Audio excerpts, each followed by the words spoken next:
everyone, welcome back to Rolling Solo. My name is Adam Smith, and we are going to pick things up exactly where we left them off in the last video, and that was my setup video for Wild Assent from Lazy Squire Games. We're moving into an encounter right now. And for those that haven't checked out my unboxing and setup video, you're going to want to do so in order to have a better understanding of how everything got situated on the table for this encounter phase. We are currently inside of season number 1 of hopefully 10 seasons. Now, inside of this series, we won't be going through a full 10 seasons, but you will see one full season, which includes an encounter phase, which is going to have this entire battle going on the encounter board, as well as the encampment phase, which is the board you just saw in the prior shot. So when we're all said and done, you will understand how a full season flows, and that's enough to get you going on your journey. So let's quickly talk about the win and loss conditions for this game. They're quite simple. In terms of victory, we have 4 Seekers on the game board right now.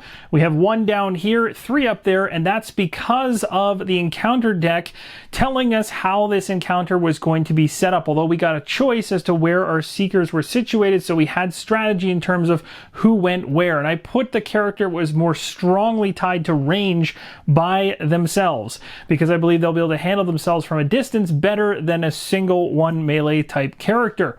The other thing I want to mention around this is the fact that the Seeker's main goal is trying to capture all of the creatures or slay all the creatures, or a mix of the two. As long as we do that, we're successful in the encounter. However, the loss conditions are pretty simple as well.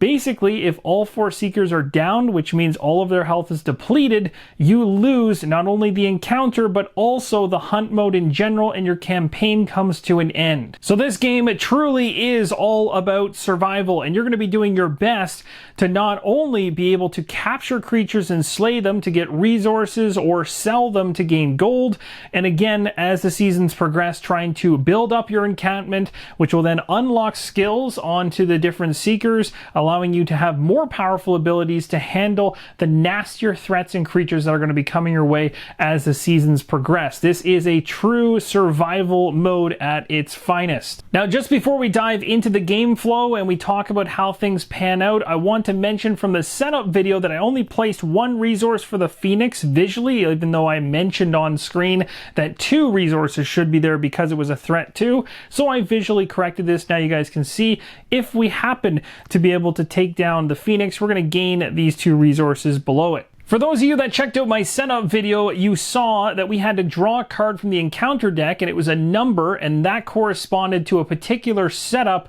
for the given encounter we're in right now. And the one thing that's really important from that page, which is for us, number 1, underneath that very first one, which we had a Lost Seeker over here, it's stated under the picture in brackets, creatures. And each one of those encounter setups, and there's 5 of them, they're each going to have a different party starting off every round inside of an encounter. So sometimes you'll set up an encounter and the Seekers will get to go first. Other times it will be the creatures. In this case, the creatures go first, but it's always just 1 creature going. As you pull a card from the top of the instinct deck, it'll tell you what creature's activating. You follow that activation, it's done. Then you move to a Seeker. A Seeker will activate and then use an exhaust token on the actual player board to note that it's been used, and you'll continue going back and forth until the final Seeker happens to exhaust. And when that happens, then all the exhaust tokens are taken off and you begin a brand new round with the creature deck. It's worth mentioning that inside the rulebook, there's a different flow to how the round goes if the Seekers go first, so check that if you're interested. Let's go ahead and draw a card off the top of the instinct deck and see what the creatures are doing. The Lava Fiend is going to be going first. So for the first few instinct cards that we pull, I'm going to take them slower so that I can explain my way through them so you guys can understand what's going on. And then of course we'll skip past the explanations as we get further into the rounds. So Lava Fiend is starting things off. The first thing we need to do is take a look right here where it's going to state what is this thing focusing or targeting. In this case, it's going to be an enemy. So the enemies in this case for the Lava Fiend are the Seekers, which is me and all of my wonderful friends. So the next thing we need to determine is which Seeker is it actually focusing on? Well, it's going to go after the lowest HP Seeker, and that's where you stop and determine So we take a look and figure out who's got the lowest HP. If there's ever a tie at one of those positions, you then go to the next thing in line to determine who that next person's going to be. So if there's two people at the same HP level, but they're on two different ends of the board, one is really close to the Lava Fiend, one's really far away, well, if they're equal HP, you're moving to the next criteria, which is nearest, so then you pick the one closest, and that's who it's coming after. So the Lava Fiend is right here, just so you guys are aware, and it's going to be targeting the lowest HP Seeker as the first criteria. So we got to find out, do we have a single person at the lowest? Yes, we definitely do. Burline is the lowest Seeker at 18.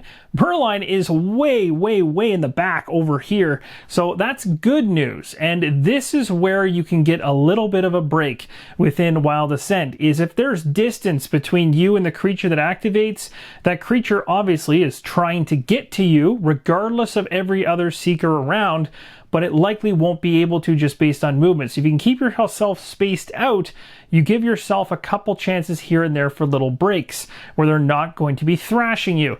So in this one here, we'll take a look at the second row as we now know that Burline is the target. And remember when I talked about having a break? Well, the more you read the card, the more you realize sometimes those breaks aren't going to happen, or it could be very, very close. So the next line here states, and this is all around movement, careful advance. Now, the normal term for movement is advance. That means basically the miniature is going to use a certain amount of movement in order to get as close to the target or adjacent to the target, whichever one it can do. So basically, if it has enough movement to get right beside us, it's going to do it. If it doesn't have enough movement, it's going to keep moving until it runs out of movement.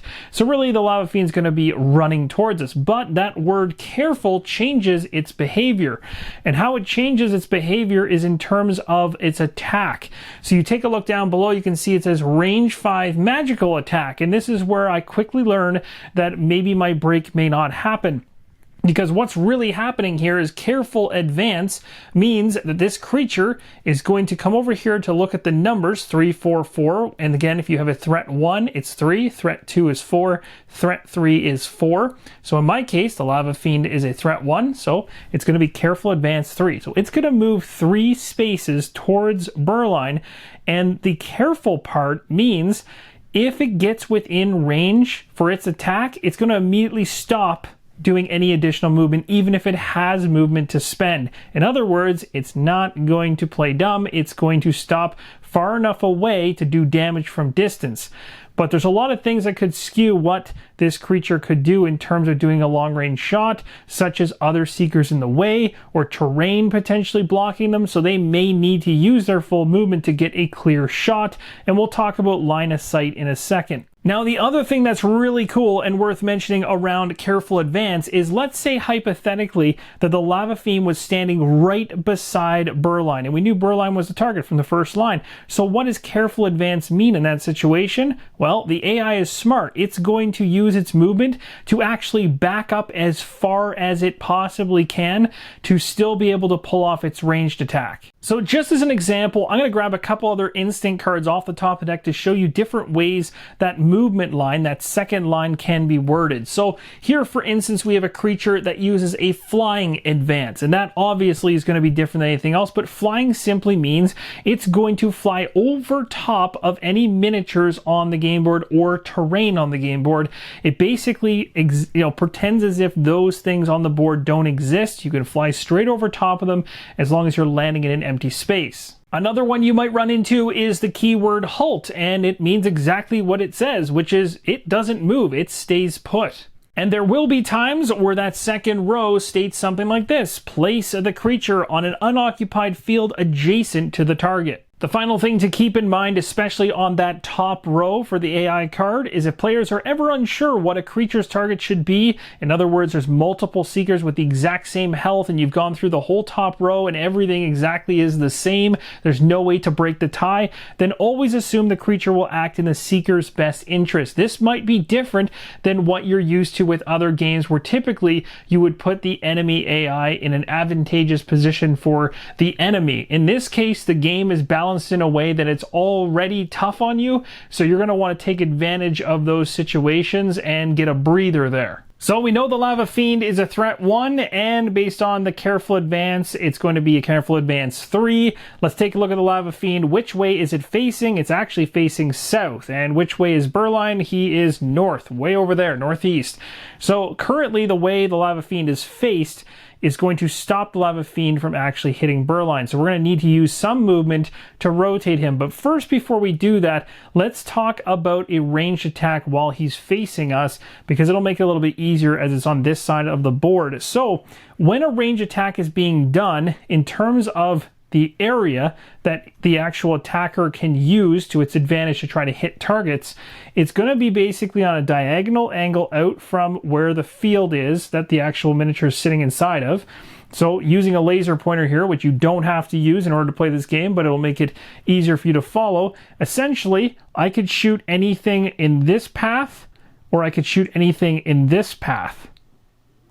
Now, the idea behind it is you are going to draw a line from the beginning or middle of the field to the location of where you're trying to target something, and the only thing that's going to stop that is if there's another seeker or creature in the way, or potentially, like in this case, full cover terrain. So there's no way that this thing could shoot anybody on this side of the full cover terrain, but I'm just showing you the purposes of what's available for ranged attacks based on the positioning of the miniature making that attack. So the Lava Fiend, based on him looking south, he can basically shoot anything that's inside of this arc all the way around like so. That is his area that he can affect. And why can he affect that area? Because when he's facing this way, this field right in front of him and these two fields right here are called his frontal arc. And that basically means that if he's drawing a line of sight, the line of sight cannot go outside of those fields. So basically they have to stay inside of them. So if he starts breaching over like this to try to hit something over here, he's crossing into other fields. It's outside of his frontal arc. Now you might be saying that sounds really complicated. It's going to be a lot of work to try to figure out line of sight. It's really not. It's super, super easy and intuitive, and you will find that you pick this up super quick, and you will not be needing a laser sight to figure this out, because you can visually figure this out just by looking at the field the creature's in, just looking at the diagonals that come from it in its frontal arc, and then literally just going out from there. It's almost like a perfect triangle from where that individual is. That is the area that you could potentially hit. And of course, you still need to have the range to make that attack, but that's it, and any obstacles that might block it. But for right now, the Lava Fiend is facing south, which is not correct. It has a careful advance 3, so it's simply going to use one of its movement to turn around, and now it's got a frontal arc over here. And if we actually draw that exact same line, because now the frontal arc is, or I should say the frontal arc, but now the range of different fields that are available to hit have opened up substantially, because this Lava Fiend could potentially hit anything from here all the way back here, and then all the way over and back around to here, which is pretty crazy. That's a lot of coverage. But again, you got to make way for obstacles blocking things and other miniatures blocking things as well. And that's exactly the problem that the Lava Fiend has right now, because he has a range 5. So you count out 1, 2, 3, 4, 5. He has the range to make it to Burline. Here's the problem though. As of right now, if you draw a line of sight from him right to the center of where that individual is, it's going through a field with an individual inside of it. Whether it's terrain that blocks line of sight, or it's a seeker or creature, it's blocked. So I can't make this attack with the Lava Fiend, meaning I need to use more careful movement to make sure I can get into a position where this could work. Now, this is where things get fun. It might not be possible with 2 more movement to even make this happen. So we know the Lava Fiend is blocked and can't make the range attack right now against Burline, but it still has 2 more careful advanced movement to use, and it's great. This example is fantastic because we're covering so many things in one round. We may not even need to explain anything in depth going forward, which is going to be fantastic. These are really the only things you need to understand around Wild Ascent in order to start having things flow really quick and nice for you. So the first thing I'll mention is we have 2 more movement to use, and you can see there's multiple different ways we could get get to Berline. The one thing I haven't talked about is how I can actually move. So when you move your character, you cannot move your character diagonally. When you move it, you can only move in front, or you can move basically sidestepping. And what you're doing is you're making sure that when you move either forward or one this way or one this way, that your orientation stays the exact same. Because remember, if you're going to change orientation, whether it's the AI or a seeker, you have to pay one movement. And I've already done that, shown that example. So what I'm going to do is show you a couple things that could happen here. So let's say I go with the Lava Fiend. Okay, we're going to move 2 towards Berline. So 1 and then 2. Okay, so that's one option. The other option could be 1, 2. And you might sit there and go, okay, well, there's 2 options, so which one do I do? Well, in these cases, we go back to that rule I talked about before. Which one's going to benefit the seekers the best? So taking a look at where they land, if I put him here, he is, if you actually draw him out range-wise, and you actually do draw range diagonally, you just don't move diagonally. So 1, 2, 3, and 4. If he was here, it would be 1, 2, 3, 4, 5. So actually, to be closer, the Lava Fiend is going to go here. Done. Now let's say hypothetically that the distance was exactly the same. How would you figure out which way it should go? Look at some of the things it's up against. Terrain is a great example. There are benefits that terrain can provide. If you're up against this partial cover terrain, it's going to give whatever creature or seekers next to it a +1 on defense. So, going by the rulebook, which states don't give an advantage to the AI, you're not going to want to place it beside this thing if you have equal distance to a target. You're going to want to place it somewhere else. And that's going to actually wrap up the instinct card for the AI. And not only did we go through the first card, we actually covered the majority of the hardest things to understand around movement, range, and all that kind of stuff. And it'll be hammered home as we go through the rounds and we pick up the speed. But I do want to give you a few more examples of how the frontal arc works as well as ranged. And I'll give you a couple of visuals as well to really hammer them home. But one thing I want to mention first is, as you can see, and we know the Lava Fiend won't be hitting us, but there was some other nasty effect here that would have taken place. It states down here, this attack also damages all enemies adjacent to the target. And I actually had Fawny right beside Berline, and adjacency inside of Wild Assent is anything or any field that's surrounding the miniature in question. So that includes orthogonal and diagonal. So it could have had some pretty nasty effects had that shot been able to land. Just before we go ahead and activate our very first Seeker, I thought it'd be worth it to show you some actual great examples inside the rulebook that really help visualize what I explained earlier with the laser pointer in case there's any confusion whatsoever. So you can see here there's a frontal arc, and of course we got a miniature. This is a Seeker looking this way, so frontal arc is all 3 of these. What's important about it, as I mentioned, when you're talking about range, you're using it like a goalpost, and I'll show you a picture of what I mean by that, that shows many different fields highlighted for a long-range shot in a second. But the other reason a frontal arc matters is it's the areas in which a melee character can actually make melee attacks against adjacent creatures. So, in other words, this particular miniature can hit something that's in its front field right here, or these 2 over here. So yes, you can hit creatures that are diagonal to you, and creatures can hit you on a diagonal. You just can't move diagonally. You always have to move orthogonally unless you have the swift movement ability. If it ever mentions you have swift movement, then you are allowed to move on the diagonal. But other than that, you can't. This is a fantastic illustration inside the game book showing you visually what I was explaining to you earlier in terms of building out a triangle of fields that you have range to, as well as how to count range to them. So you can see that the character's sitting here at the very top of the triangle, and the triangle just branches out from there. Now, of course, there's all kinds of things that can happen inside of here. As I mentioned, there can be other seekers or creatures blocking line of sight that don't allow you to then hit the thing you want to hit, or terrain blocking you, but these are the types of fields you have access to. And again, it all comes down to how much range do you have on this thing.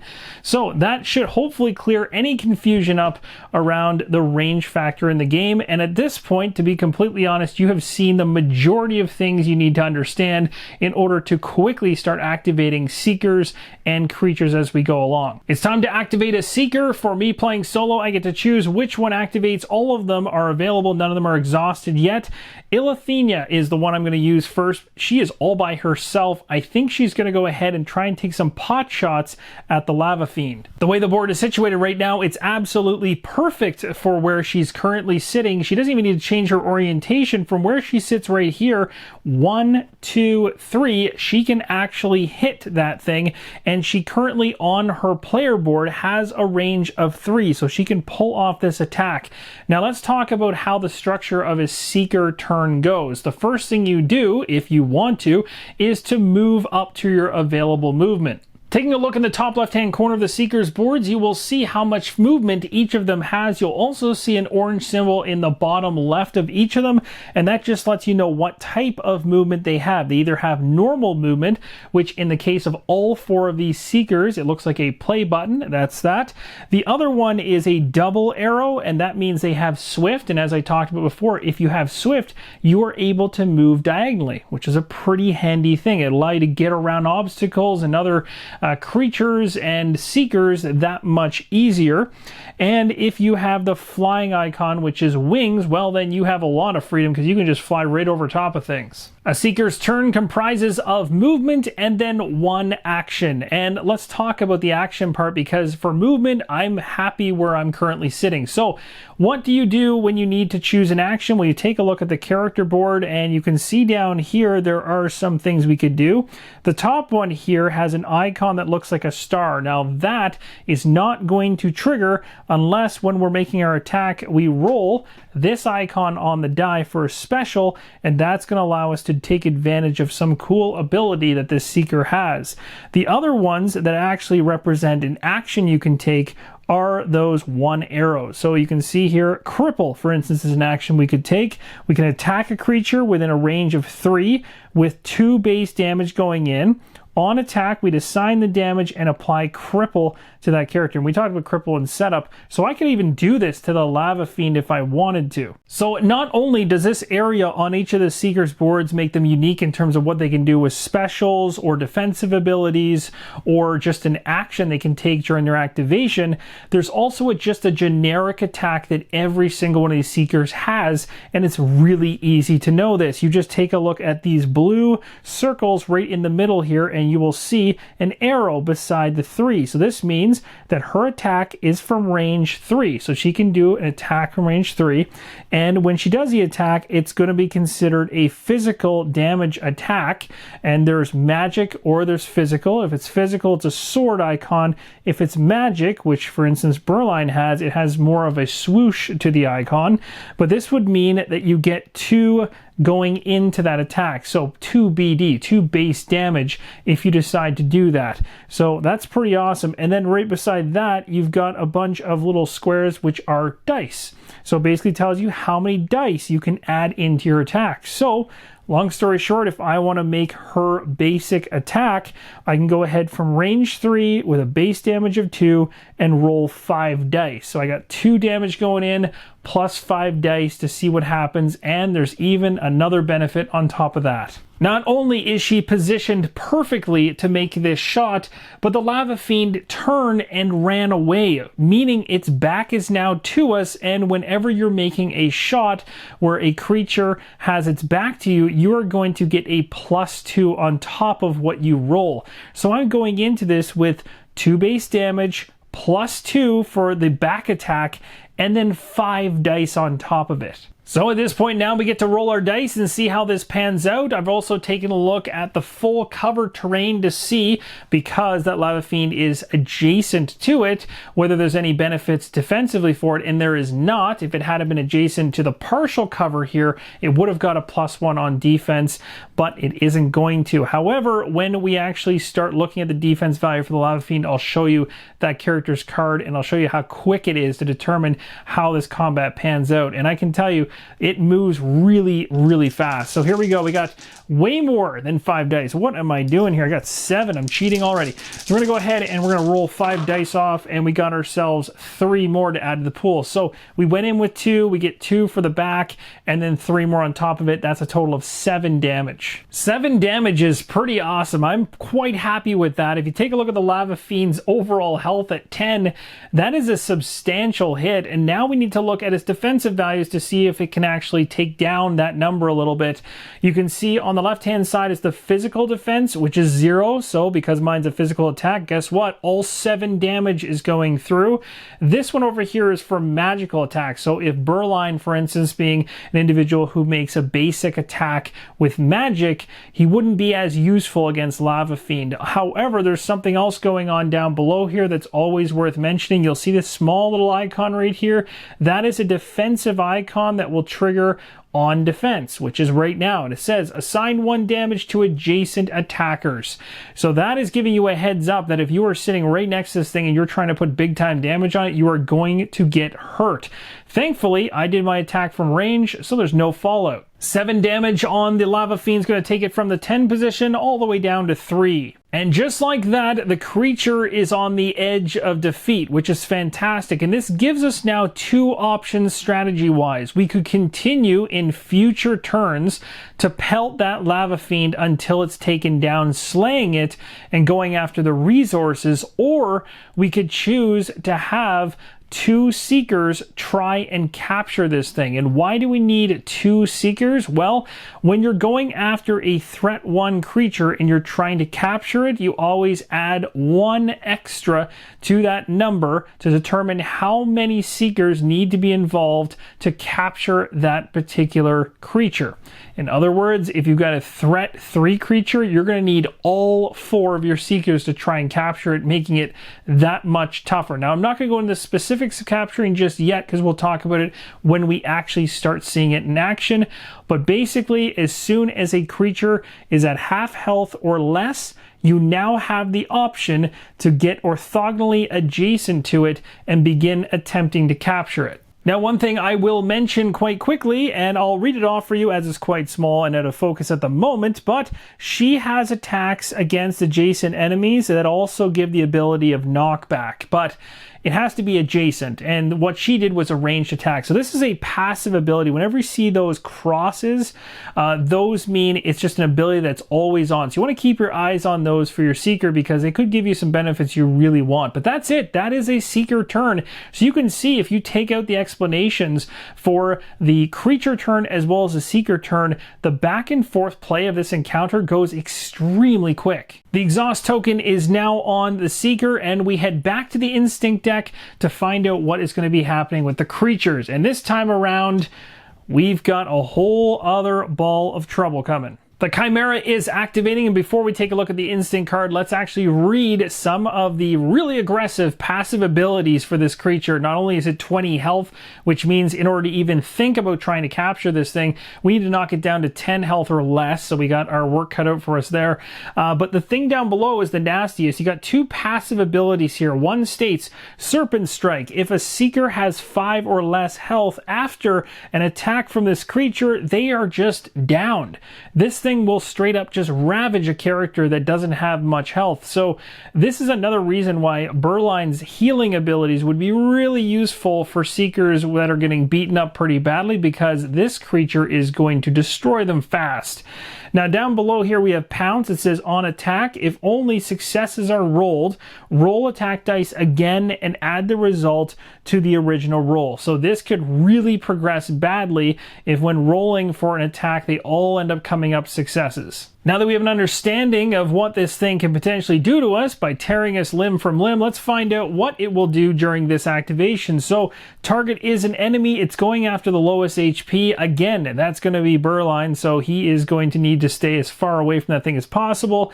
And next up it states this thing is going to be flying. So it is going to be advancing as far as it possibly can to try to get adjacent to it or until it burns all of its movement. So with a flying advance of 5, we could go 1, 2, 3, 4, and 5. That would get it as close to Berline as possible. Again, not changing the orientation of how it's actually pointing direction-wise. Again, if I had to do that in order to land an attack, let's say, that's in its frontal arc, then I would have to spend 1 movement to do that out of the 5, but it's just going to try to get close to Berline. So now that this thing is kind of coming into our area of 3 Seekers, we might want to focus our attention on taking this thing down before it rips us to shreds. Even though the card does state physical attack range 1 and then goes through everything that would happen, including adding a bleed condition to the fray, it's not going to happen because Burline is not within range. See how much faster that round went with less explaining? And that's exactly what's going to be happening as we continue on throughout the round, seeing whether we can survive this.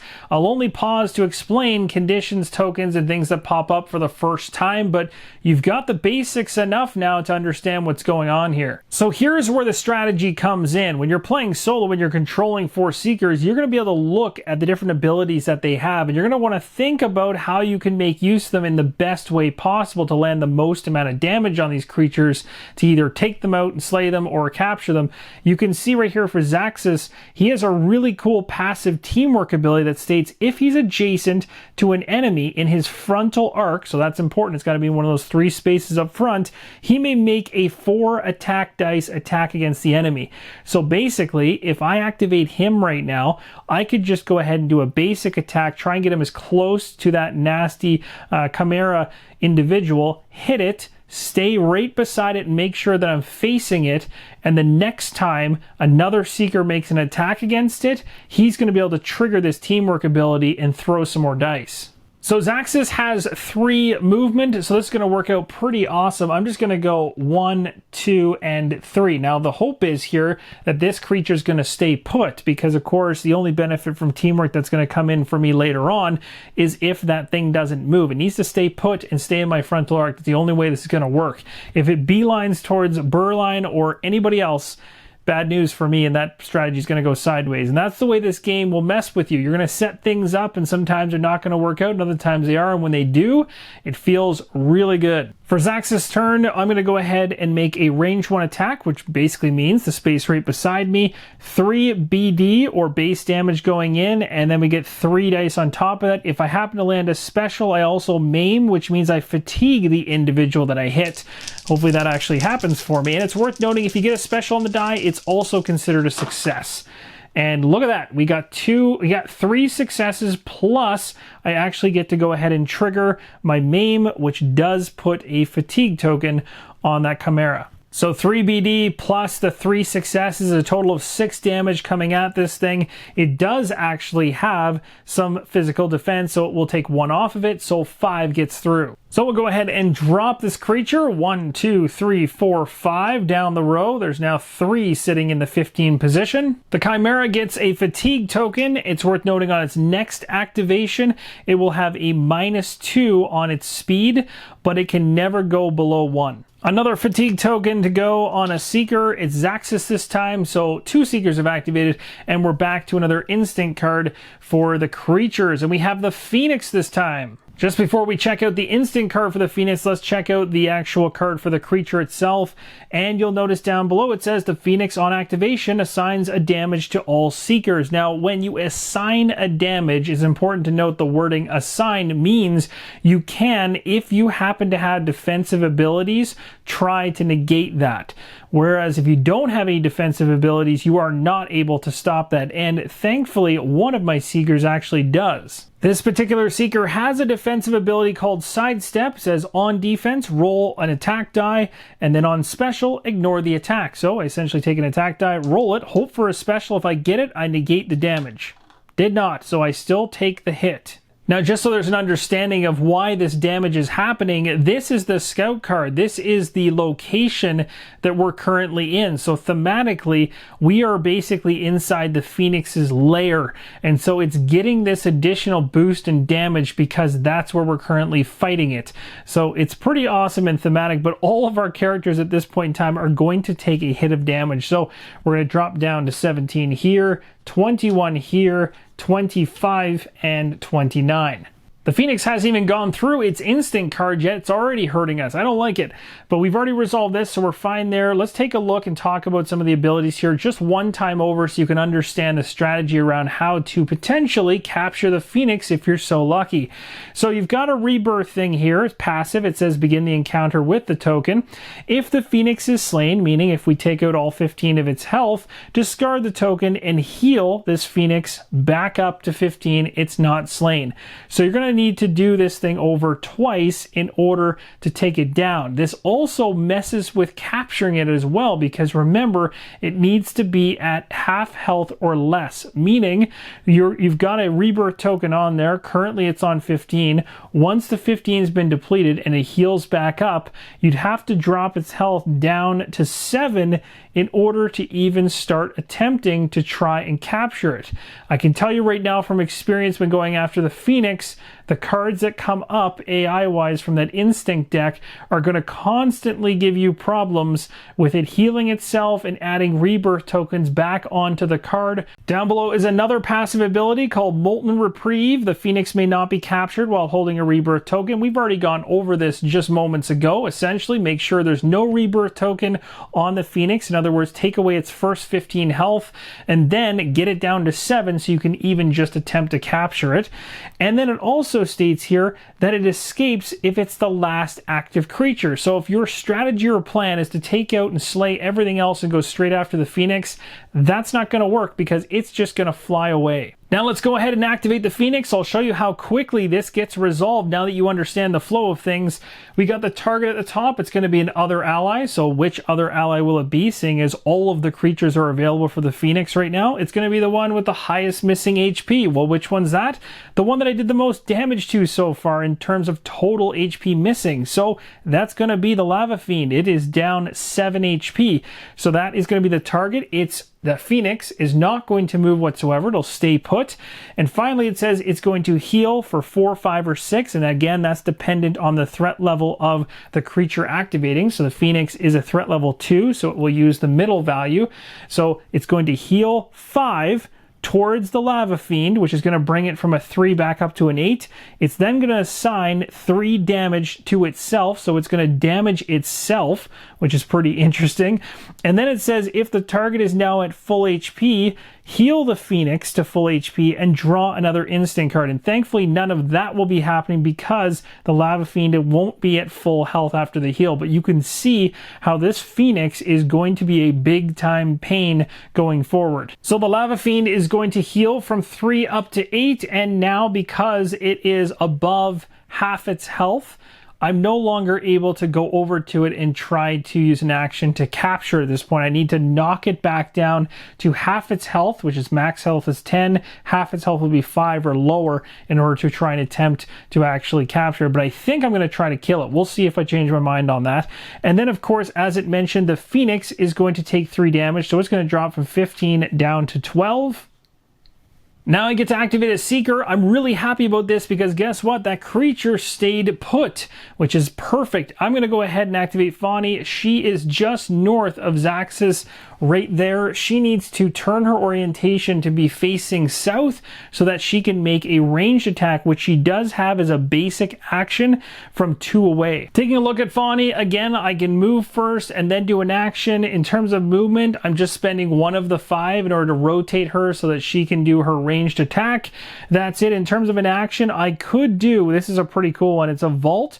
It says it's a free action though, so it actually wouldn't take up the 1 action I normally get on her turn. To do this, I spend 3 of my speed, which I have tons, to be placed on a field on the opposite side of an adjacent field. So it could be worth it for her to hop over top of a creature to do an attack from behind, that sort of thing. But for right now, I'm just going to stick to where she currently is, mainly because I'm kind of using her as cover for any ranged attacks that are coming towards Burline. So yes, the damage from behind could be good, but I think it's better to just kind of be in the way for now. So being 2 range away, she gets 4 BD to start off her attack and 1 die roll on top of it. So let's see what she gets with the 1 die. Nothing, unfortunately. Taking a look at anything else she has going on here. She does have the ability to do an action here. I can't do it now because I did my basic attack, but I could have used the action to do heavy thrust. Just so you guys are aware what this is, it states attack an adjacent enemy with 3 BD and 2 attack dice. On attack, assign damage, and on special, if you roll a special, you get knockback. So 4 damage coming through, and in terms of defense, 1, so 3 damage is making its way through. That hit is going to drop the Chimera from 15 down to where the Phoenix is at 12. The pain is not over yet, as Zaxxas Zaxxas is going to be able to trigger his passive ability for teamwork if an adjacent enemy in Zaxxas' frontal arc is attacked, which it was. He may make a 4 attack dice attack against that enemy. So I get to roll 4 dice right now, hoping for good things. Let's see what happens. All right, and 1 rolled right off screen, but we got 3 attack minus the 1 it has on defense for physical attacks is going to drop it by 2, so it'll go from 12 down to 10. So at this point in time, it is now inside the window where we could potentially try and capture this thing, which might actually not be a bad idea. The only person that could mess this up or cause a problem is the Phoenix. That's going to end off this Seeker's turn, so 3 Seekers have activated. We're almost to the end of a full game round. We're going to pull another instinct card here, and we got the Trench Watcher. The Trench Watcher starts the encounter with 15 HP and is currently still sitting at 15 as we haven't done anything against it. It has absolutely no defense, which is a huge plus, but it does have some pretty nasty abilities going on. So the top one there, that icon's for defense. Unblinking Watch. On defense, ignore bonus back attack damage. So in other words, nothing you do from the back on this thing is going to matter. And it's going to retaliate with physical attack, range 1 and 4 attack dice. So basically, if you are inside of its adjacent areas, it is going to try to hit you, which is really unfortunate. And then you've got Whirling Claws. Attacks hit all adjacent Seekers. So again, if this thing, or it's going to be trying its best to get adjacent to as many Seekers as possible so that its attacks hit all of them, which can be pretty deadly for such a small creature. As I alluded to, the Trench Watcher is going to be targeting the most adjacent enemies, and it's going to be trying to advance 4. Let's see where it can position itself. So as of right now, this thing, in order to get close to the most amount of adjacent enemies, it would move 1, 2, 3, and then slide over here for 4, and both of these will be inside of the zone. This is perfect for this creature, which is really unfortunate for us, but it's going to be able to make an attack right now, plus on top of it hit another character. So we got to be really careful that we don't get too close together. And guess what? When you're trying to capture something, usually your characters are going to be within an adjacent space range. So that's going to make things even more fun when you're trying to capture things while other creatures are trying to attack you. So what will this attack be? It's going to be a physical attack from range 1, which it can do right now. It's going to be a threat 1, so it'll be 4 base damage going in, and it's going to add 2 attack dice to that. No matter the outcome of this die roll, it's going to be applied to both Zaxxas and Fawny, so this is not looking so good. Okay, so we got 1 there. All right, so 1 success on top of the 4 BD. Now that's a total of 5. Now, we know with Fawny, she does have the ability to sidestep. So she's going to try to roll right now to land a special to hopefully avoid everything that just happened. Otherwise, it's coming through to her. No, it looked like it would have happened, but it did not. So her sidestep did not work. So 5 coming towards her, and it's a physical attack. So I'm looking at her physical defense, and it's a 2. So only 3 actually gets through. And Fawny is actually right here. So 1, 2, 3. And then taking a look at Zaxxas, he doesn't get that kind of saving roll from sidestepping. He has to go right to his defense, which is 2. So 5, take away 2 is 3. So he'll be dropping from 29 down to 26. Burline is the last Seeker to activate right now as everybody else is exhausted. Let's talk about what he can do on his turn. He's got his basic attack here, which you can see is a little bit different. He's got 2 range, but you'll see that little swoosh right beside the 4. That means this is a magical attack, which makes him different than all the other Seekers in terms of the type of damage he's throwing at a particular creature. And of course, that means you'll be looking at the magical defense of the creature versus the physical defense when you're calculating how much damage comes through, and then as normal, how much dice are going to be rolled when he makes that basic attack. He's also got some passive abilities that are pretty cool. This is recalculations. It says on attack may reroll 1 or more attack dice once. That's a really handy skill to have. And then down below, Firestream, Burline's attacks assign 2 damage to enemies adjacent to his target, which works out perfect right now. Berline has 3 movement, and what I'm going to have him do is actually move 2 spaces to the west in order to get right up against that partial cover, which will give him a +1 on defense, seeing as he is the weakest or lowest HP seeker out there, and is going to be targeted, as we've seen, through a couple instant cards. Now, obviously, as we go through the instant cards, he won't always be the target, but when you're the weakest, typically sometimes the creatures really want to go after you. So putting yourself in a strategic position to also not get hit by them is good as well. And we know from the Trench Watcher, this thing when it attacks is going to hit everything adjacent to it. So putting Berline right here or here is a really bad idea. So he uses his full 3 movement, 2 of them to move the 2 spaces, and the last one to turn so his frontal arc is pointing towards the creature he wants to attack,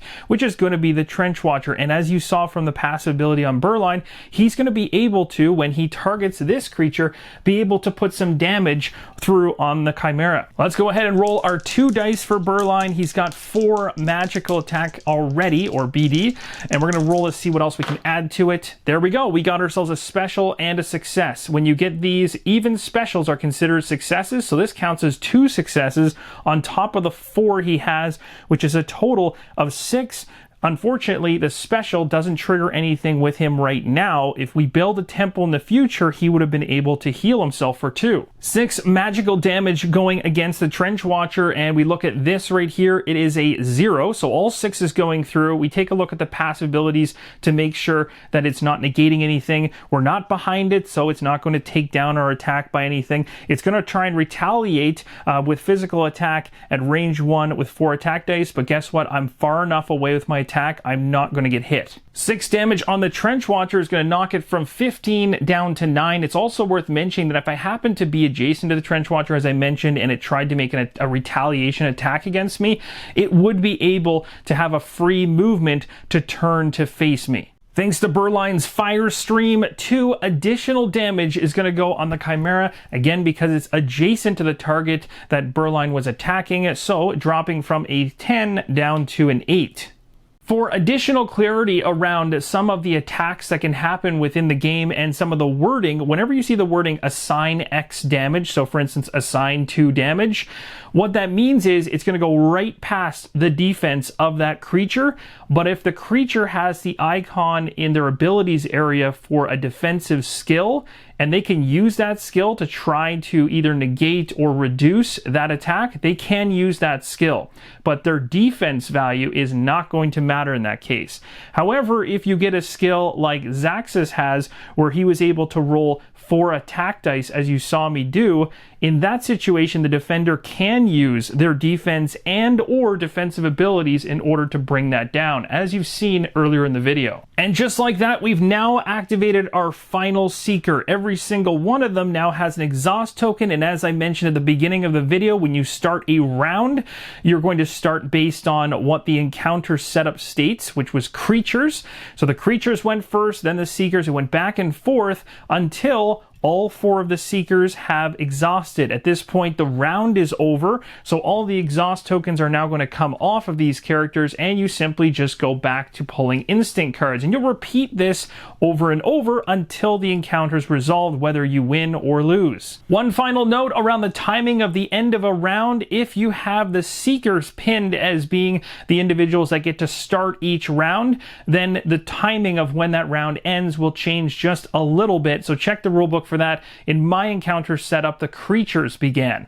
That's going to do it. You've now seen the entire flow of a full round of play inside of an encounter. We're not done yet, though. We're going to try to see if we can actually slay and capture the creatures. And speaking about capturing, I really am looking forward to showing you guys how the capturing works. Now that we actually have a few creatures getting down to half health or less, we are going to be able to attempt to do this. However, with 4 creatures on the board trying to capture one while all the others are hitting us is going to be pretty tough, so we might need to thin the herd out a little bit before we start grabbing some creatures to bring back to our encampment. So join me in the next episode as we see whether we can pull off a win here, and hopefully all of my Seekers are not downed in the process.